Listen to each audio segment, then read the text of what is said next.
Hey, good morning. I'm Winston Covington with Coldwell Banker Real Estate. It's my pleasure to speak here today and welcome the guests. Today what I'm going to be talking about, you guys have an outline, you don't need to get it out, it's just there for you. Successful real estate marketing in 2012. Or another way of saying that is how to get your home sold in this economy. Now, most of you guys have heard me speak many times before. You know I like to walk around. You guys know I like to ask lots of questions. I will not disappoint you. I will be asking you lots of questions, okay? What I will not do this time, there'll be no quiz today, okay? So you guys can relax, you can listen, you can learn, okay? And you can participate, because that's what I'm looking for, is participation. And before I forget, make sure you guys are staying well tuned in. It's in there somewhere. Ah, there we go, Ranger Dan. Here's 2 tickets, the good tickets here to the movies. That'll be the speaker prize there for today. So everybody listen well and send me lots of referrals here this morning. Okay, let's go ahead and begin. I'm going to ask a question of all of you now. Who here has either tried to sell a home or successfully sold a home in the last 10 years? Show of hands. Show of hands. Okay. Was there some good experiences and was there some negative experiences? Okay. Who had a bad experience?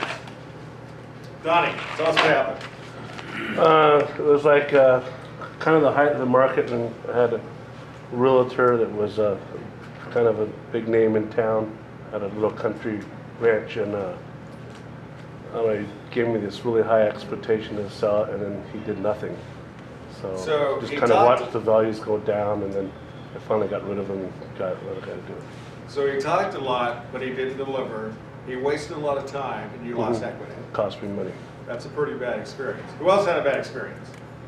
Craig. I think I had a realtor who wanted to play both sides of the buy and the sell. Yeah. And probably could have got an offer that was higher, but he wanted to bring in a client. I'm back on this in retrospect, and he got his own client to be the buyer. So I think I lost a little bit there, and then he got both sides of the commission. So his loyalty was, let's say, commission first and you last. Okay, bad experience. Who's had a good experience? Somebody's gonna have at least one. Nobody's using it. Huh? Let me do somebody different. Adam. Yeah, I sold a condo back about 10 years ago, and it was up in value from what I bought it for.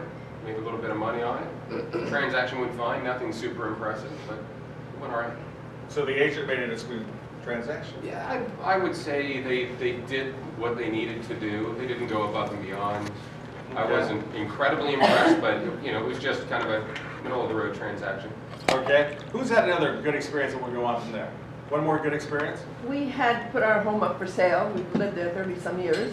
And my husband says, well, it's going to take about 3 months to sell this home. And our realtor sold it in 1 week. Nice. Good deal. That's a good experience. Very good. I think whether it's a bad experience, guys, or a good experience, the common denominator is it's the agent that makes the difference. Okay? It's the agent that makes the difference. Not only in my business, but in Dan's, in Adam's, in Patricia's, in Craig's. It's the individual that makes the difference. And I want to take this point and drive it home a little bit stronger. Now we're going to have a little exercise. You are now all sellers of real estate. Every one of you. Let's say you're a young guy like Shane. Let's say he's got a fiance. She's got a lot of stuff. He needs to sell his condo and buy a bigger house. Let's say Carlos, he's having another baby. Number 4. He needs some more space, so he's going to sell his house and get a bigger house. Let's say there's somebody that their kids are grown. They want to go ahead and downsize, save some money, move to a smaller space. Whatever scenario fits for you, think like you're a seller. Okay? You're going to entrust someone with the biggest asset for most people of their lives. What are you going to do now? Call Winston. Right answer. Right answer. But let's say you didn't know me. What would you do? Ask somebody. What would you do? Research. What? Research? Pipeline. Okay, what are the characteristics of the agent? A referral. Okay, what characteristics would you be looking for? Craig? Integrity. Integrity. Ethics. Good personality like you, Winston. Hardworking. Track record. Hard work. Track record. Craig talked about ethics. Being a member of the National Association of Realtors, we have pages and pages and pages of articles that are our code of ethics and standard of practice. I can share this with you guys at any time. Okay? Somebody said a track record. But we call that experience. Is experience longevity in the business, or is it experience production? There's a lot of questions either way. Let's say this is a pie of the 400,000 real estate agents in the state of California. It used to be 500,000, but with the economy, let's say it's 4. Take the bottom half of that pie. Who wants to guess what the average production is? 1. No. No. Yes. Yes, 4. That would be more towards the upper end. Okay? Take another guess. 0. 0. Goose eggs. Nada, nothing. I have an old friend that says bumpkus. Nothing. Just nothing. Okay? Let's take the upper half. 2 is the average. Average for probably quite a bit of that upper half. Do the math. They sell, the average house is about $450,000. They make about $8,000 after all their cuts and expenses. It's $16,000 a year. If they're doing better, they're doing 4. Okay? Are you going to want to trust the biggest asset in your life to someone with that kind of a trust? It's scary. Scary. Now, the good thing and the bad thing about my business, it's too easy to get into. Way too easy. The attrition rate in my business, you can go to any city in California, if you went back 18 months to 2 years ago, pick out 100 real estate agents. Guess how many would be active and working and successful today? 5. 1. 10. Winston. No. No. It's about, there's about an 85 to 90% attrition rate. So maybe 10. 10%. It used to be the old 80-20 rule. 20% of the people do 80% of the business. It's more like 90-10. 10% of the agents do 90% of the business. Now, and I'm not bragging, okay? I've been blessed. I say prayers every day. You guys know about this. I pray for my clients. I pray for the opportunity to help someone to make a positive difference in the world every day. And I can show this to you guys later on too. These are, over the last few years, I think there's about 40 or so per page. Let's see what I've got here. Anyway, I've been blessed to do about 180 transactions in the last few years. And again, it's not because I'm a rock star, it's just because I take really good care of my clients. People know when you go the extra mile. People know when you're looking out for them. People know when you're fighting hard. 2 minutes, wow! Okay, I'm gonna have to really blast with that. I was gonna say, give me the 5-minute mark.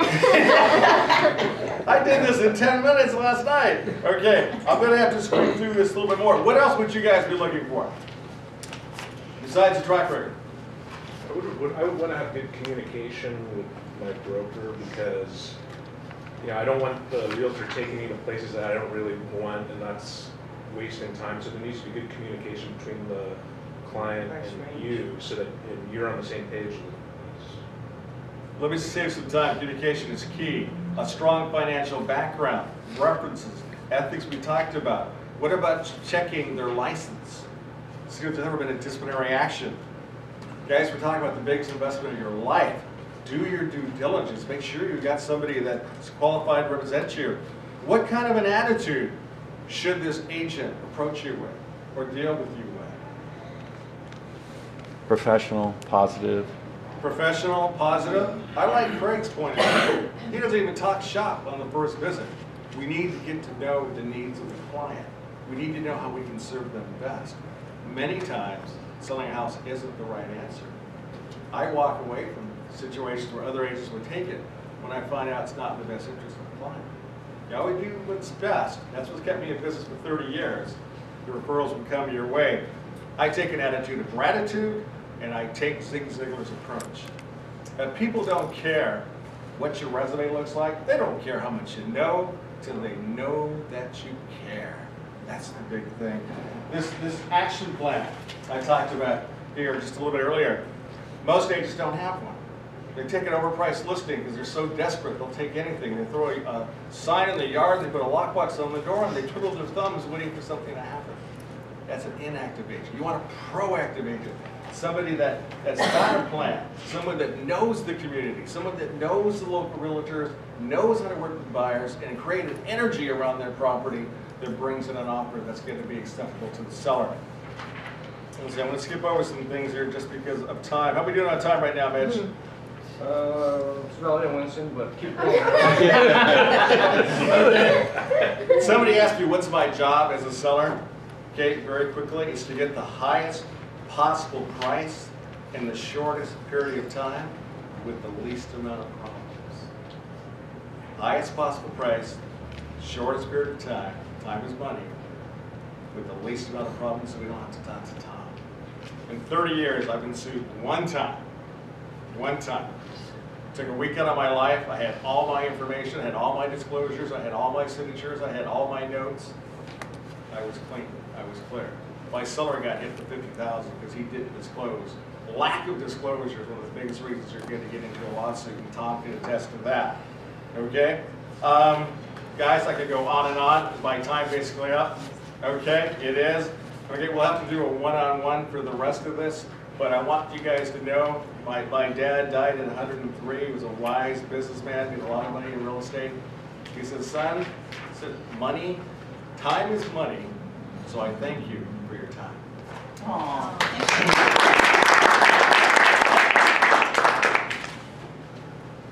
And I could have gone till 9 o'clock.